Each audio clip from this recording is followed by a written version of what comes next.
Hello, Chicago Bears fans. Welcome back to the channel. It is Sunday. We don't have football today, but we do have content for you today. Before we go any further, make sure you like the video, subscribe to the channel, and hit the notification bell so we can beat the YouTube algorithm. And we'll get right up into it. So today, Jersey of the Day, a little bit of a throwback. We got on Eddie Jackson, as a matter of fact. Giving Eddie Jackson some love. He just departed from the Baltimore Ravens, but I mean, that's not really that important to Chicago Bears news. But love me some Eddie Jackson in his Chicago Bears prime. 2018 Eddie Jackson was just different. Am I right? So, today we're going to go over, we're just going to gloss over the firing of Matt Eberflus real quick. There was a couple more details that came out since I did my video on Friday. We're definitely going to dive into Thomas Brown and him going from passing coordinator to offensive coordinator to interim head coach. And then we're going to talk about what this means for the locker room. So we will kind of just even flow into everything today, just kind of not really an impromptu subject, but since there is no Bears football on today's Sunday, we're gonna dive into what's going on basically inside of the locker room that led to Eberflus being fired, more or less Thomas Brown, and what he could do for the team moving forward. Last time we had spoken with each other, it was Friday, and we had learned that Eberflus had been fired and that Thomas Brown had been named interim. And in that, there wasn't really a whole lot said from like noon until probably about 4 or 5 o'clock. By that time, I had had both of my videos up. I had my video up about Eberflus being fired himself. And then I also had a video whether or not the McCaskies and Kevin Warren and Ryan Poles are actually taking a step in the right direction, since it was the first time they had ever fired a coach mid-season in Chicago Bears history. Well, right after both of those videos went live, we started getting some reports about what was really going on inside the locker room, right? We heard that Jalen Johnson went absolutely off. He did not hold back. He went straight for the throat. He was saying that, terrible time management is what lost us the game, and we did enough as players. Keenan Allen, he came out in the press and said that we as players had done enough. The locker room had gotten so bad that reports stated that Kevin Warren had to remove Matt Eberflus from the locker room, and Jalen Johnson had to physically be restrained. I can understand both sides. Really, I can understand, the players being so mad because you have lost 6 games in a row now. Other than the game against the Cardinals that was 29-9, you as a defense, speaking on Jalen's side of the ball, you as the defense kept them in there. And then, when it comes to Keenan Allen talking about we did enough as players, you're losing from between 10 points and less. I mean, in most of these games, you lost by a possession or less. The last 3, you only lost by a field goal or less.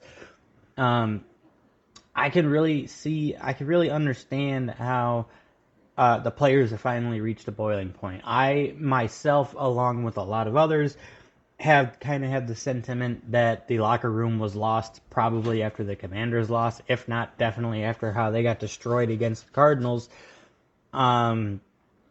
And then you have 3 divisional games where you lose by 3 points, by a field goal or less in each of them. I mean, it's just, you really can't make the argument for Matt Eberflus any longer. I mean, it was clock management. It was not taking a timeout to make sure that you guys are reset for a Hail Mary.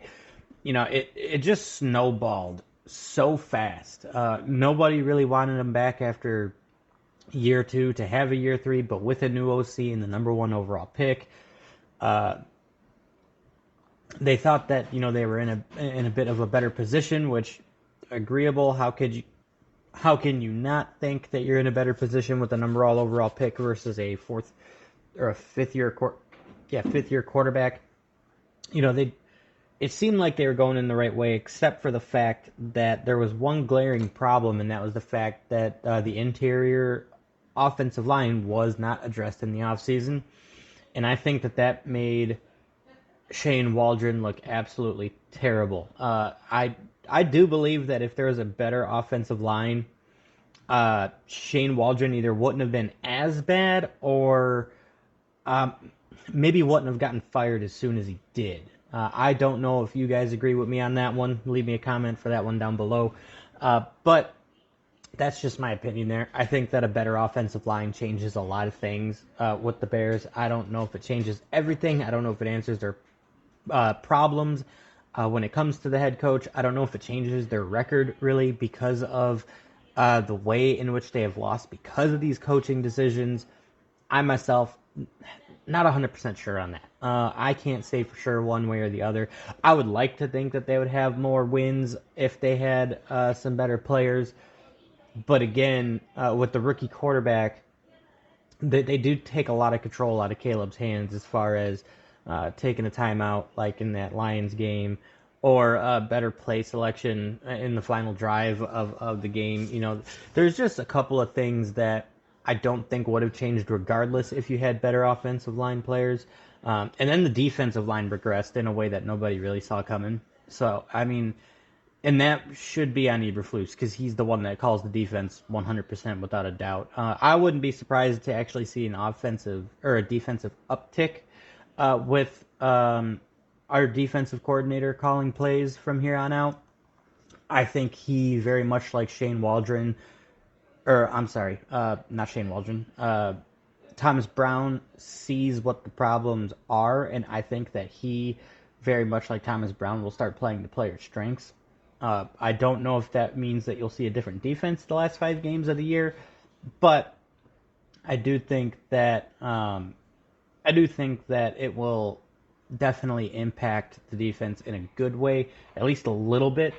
You might see better run defense. You might see more pressure on pass plays because Eberflus was definitely just soft, and I think that that was reflective in players like Jalen Johnson and Tyreek Stevenson the last 3 weeks, kind of not really having the greatest of games.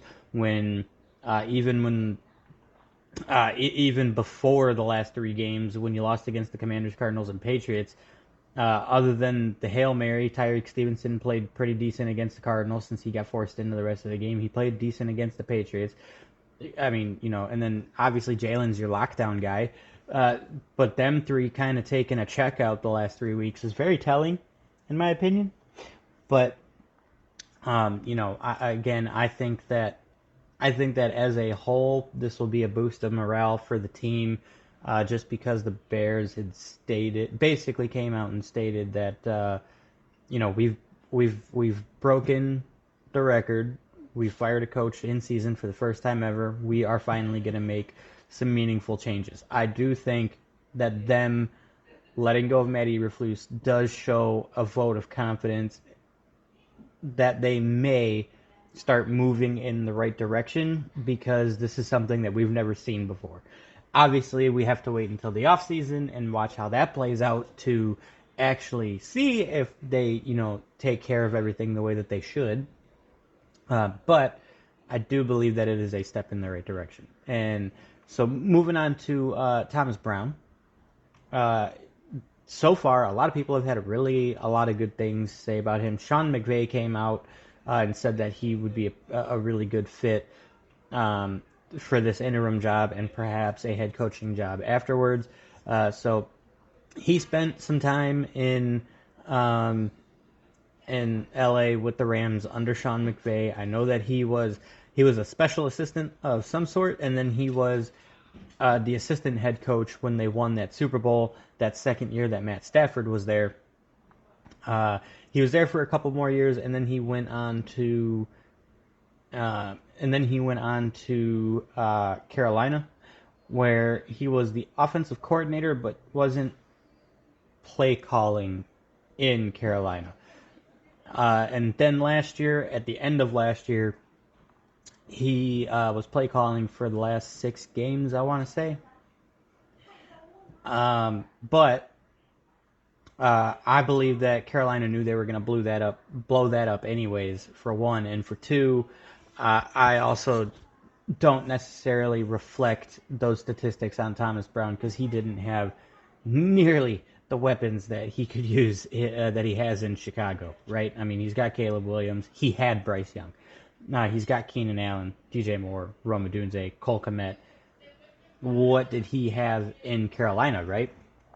Um, and again, for a guy like Sean McVay to actually make these comments, I think it's very telling for a guy like Thomas Brown. Um, the headline reads that he demands respect and guys will follow his lead. That is the first thing that Sean McVay said. But one of his highlighted comments as well. I know that he's always been a guy that has had incredible command. And, and again, when you talk about guys that come from that Sean McVay tree or the Andy Reid tree, there's just certain guys that just kind of shine in certain positions, and it has been pretty apparent that Thomas Brown can be one of them. I still want to see what happens in his first week as being head coach because I know that he's going to have to take some time, that one-on-one time away from Caleb Williams because he's going to have to focus on everything else, which is understandable. Um, but he says, Tom McVay says that he's a great competitor and he commands a lot of respect from the people around him just by the way that he carries himself. He also said that he thinks Thomas Brown did a very good job of he did a good job of handling it when he got the OC spot, meaning when they moved on from Shane Waldron, which I agree with, because we're going to look at some stats just on the offense when we wrap up this discussion. Is Thomas Brown perhaps the answer at head coach? I don't know. I don't know if 5 games as a sample size is enough for you to make that decision. But if he is able to turn it around that rapidly and he gets a couple of wins against the division after you just lost all 3 in your division, I do think that there will be a strong opportunity there for him to take it into a full season against other teams, right? Because you look at Matt Eberflus, he's 3-13 against his division. Thomas Brown could be like 2-1 in his first 5 games, right? Or in his first 3 games, right? You look at the way that the offense is turned around. If he can spread that to the rest of the team, I think that that's going to be a very good look for him. And I know that everybody's looking at the Mike Vrabels and everybody really wants Ben Johnson. But when you have somebody that has already been there for the last 5 games of the season, there could be something said about continuity there. And I understand that people want somebody who has been there and done that. I understand that people want an experienced head coach. And for the most part, I am behind you guys on all of that. I would rather somebody come in who has had the experience and can help better the team. But if Thomas Brown does turn things around very rapidly for the Bears and gets them to an 8-9 or a 9-8 situation, you might want to actually look at him because he's already got the communication down with Caleb Williams. He's already opened up the pass game and the run game quite a bit, I would say. He's using everybody on the field. Everybody's getting targets. Everybody's getting some sort of yardage during the game. We saw that in Green Bay and Minnesota. That was spread quite evenly. In the Detroit game, there was a little bit of a drop-off, but that's kind of understandable because of how Detroit's defense is. But everybody got targets in that game. Everybody's gotten targets in the last 3 weeks since he's been the OC. And I think that he's been using Roschon Johnson more, which is better. And I think that he's using DeAndre Swift more or less the way that he should be used. Don't get me wrong, he's still using Swift up the middle, which, I mean, sometimes it works and sometimes it doesn't. But he's using everybody that could be used on the field, and that is something that uh, Shane Waldron did not do. And if you could see a morale difference and the defense starts picking it up and playing better, and special teams even picks it up and starts playing it better, could you honestly say that you would not look at him if he turns it around and goes and gets 2 out of the next 3 division games? Because they're going to be on the road at that. I think Detroit's at home, and then Minnesota and Green Bay are on the road. So would you really not look at him? I mean, Thomas Brown's offense should have won you all 3 of those games.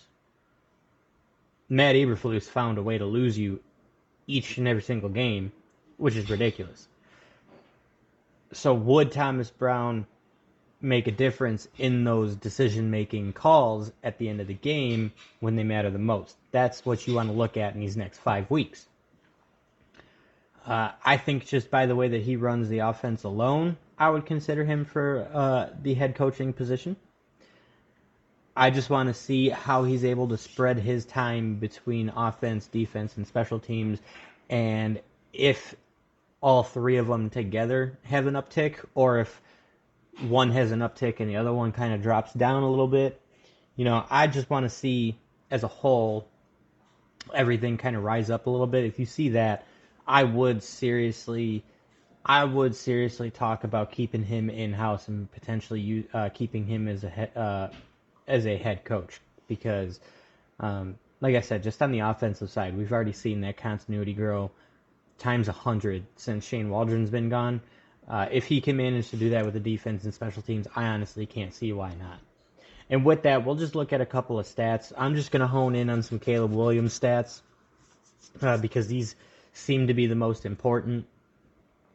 Just in the last 3 games alone, completion percentage of 74.2, 231 yards, good enough for a 91 or a 95 quarterback rating with 0 interceptions. That was against Green Bay. Then we go to the Vikings, 68.1% complete percentage, 340 yards, 2 touchdowns, no interceptions, 103.1 quarterback rating against the Vikings. Then we go against the Lions, a little bit of a drop-off, but still better than Green Bay. You had a 51.3% completion percentage, 256 yards, 3 touchdowns, no interceptions. That is a 97.8 quarterback rating. Even though the completion percentage wasn't there, I would say that the game against the Lions is better than both the Vikings and the Green Bay game. He had 3 touchdowns and no interceptions and 256 yards. Yeah, I see that he had 340 against the Vikings, but still, the reason why I say it's better is because in the first half, I think Caleb had like 50 yards, right around there, maybe 55. But it didn't get to him. He didn't get rattled. And Thomas Brown made some serious. I don't know what he saw at halftime, but he saw something and exploited it, because Caleb was throwing at most 5-yard passes where the receivers had yards to run. And especially DJ, with his ability to on one-on-one to break tackles, he was taking 3 to 5-yard passes for 12, 14 yards at a clip, right? Cole Kmet even got the ball. Rombo Dunze had himself a decent game. Keenan Allen got used on those third downs. Keenan Allen and DJ Moore both had touchdowns. So, like I said, I mean, it didn't rattle him, and then in the second half, he absolutely took off. Like, whatever Thomas Brown saw and showed Caleb Williams, and whatever game plan or halftime plan that they came up with, they stuck to it, and it worked. I'm not sure what they saw or what they tried to exploit, but man, did it work. I know that the first half wasn't like the greatest, and there was a lot of drop passes and a lot of miscues on routes, or not really routes, but just the ball not getting there. Detroit did a really good job at getting to Caleb fast, even though they didn't sack him in the first half. They got to him pretty quick and pretty often in the first half. I didn't really notice a change on if Caleb got the ball out quicker in the second half, but there was something that changed to where Caleb was quite a bit more confident, and he was standing actually in the pocket while it was collapsing and still throwing the ball with conviction, which to have that confidence is absolutely insane against the Detroit Lions. I mean, that's awesome. But I mean, if you look at just these, let me hello. Let me just pull up my calculator here so we could do some math together. So you got 256, 340, and 231. So that's 827 total yards with 5 touchdowns and no interceptions in those divisional games. Just to put it in perspective, he's got 2,612 yards on the year with 14 touchdowns. So he threw more than a third of his touchdowns. He threw just over a third of his touchdowns in 3 weeks with Thomas Brown. No interceptions. And just under, let's see, it's 8. Let's multiply that by 3. And just under a third of his total yards just in the last 3 weeks alone. So you talk about that turnaround, right? Especially when you go from the Patriots to bringing Thomas Brown in for the Packers of all teams. To make that turnaround is wildly impressive to me. Because I couldn't see things getting as much better as it did. I don't know about you guys, so leave that in the comments below while you're there. Do you think that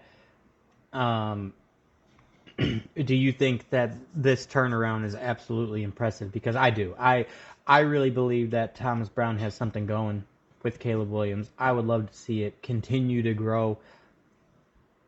I want to see what happens with the team as a whole from here on out. And one more thing too. Thomas Brown is even making the offensive line look better through the last 3 weeks.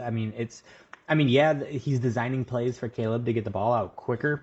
But even on those scramble plays, it looks like he's getting more time. And if no one's open, he has the option to actually be able to run. So even though our offensive line isn't great, Thomas Brown is making the offensive line look good enough, if that makes sense. So, like I said, I would love to see what the next 5 weeks looks like. If he makes a drastic difference in the team as a whole, I would love to look at him as a head coach, just because then you don't have to bring in a whole nother new system. Because if you bring in a new head coach, you know that Thomas Brown is gone. So now you're looking at a third offensive coordinator in a calendar year for Caleb. Why don't the Bears just stick to what works for once, especially if it is Thomas Brown? If not a head coach, at least try to find a way to bring him back as an offensive coordinator, because it is working right now. I don't think anybody can really deny that.